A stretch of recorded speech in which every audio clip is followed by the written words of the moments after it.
Welcome to the Rice County Historical Society's one-room school. The school is currently located on the Rice County Fairgrounds, and perhaps you've walked in here before, but for those of you who haven't, the school was not originally built in this location. It was actually built about 5 miles north in Bridgewater Township, about a half-mile east of Highway 3. It was built in 1857 and was used as a one-room school until the early 1950s.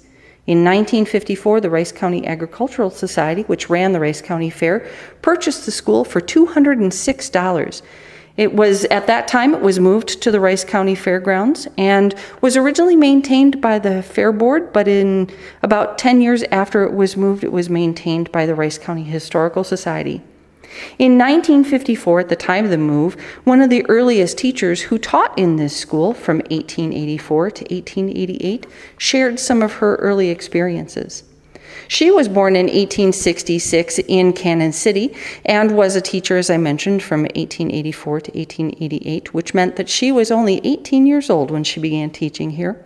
Her starting salary was $20 a month, and at that time she lived with her parents during the time she taught, but eventually moved closer to the school because she had difficulty crossing the river when the water was high.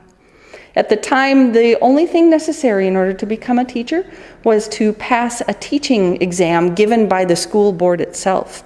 And then she was hired for each term, and had to interview every fall, winter, and spring. There are some original items in the school to mention.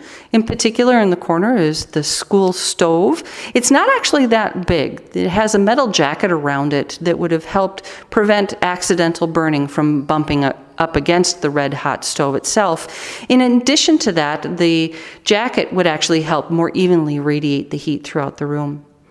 Also original is the clock on the wall. It's interesting in that it actually has two sets of hands. The inner set would have kept track of time with the Roman numerals, and the other numbers around the outside actually are days of the month.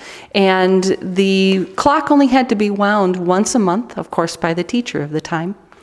The kerosene lamps in the middle of the room are original and pretty extraordinary. Last but not least, though, is this chalkboard. It's a blackboard. It's actually where the term blackboard originated. These are pine boards that would have been painted with a black substance and then became a chalkboard in that way. It's pretty cool to see one that actually was used and is restored.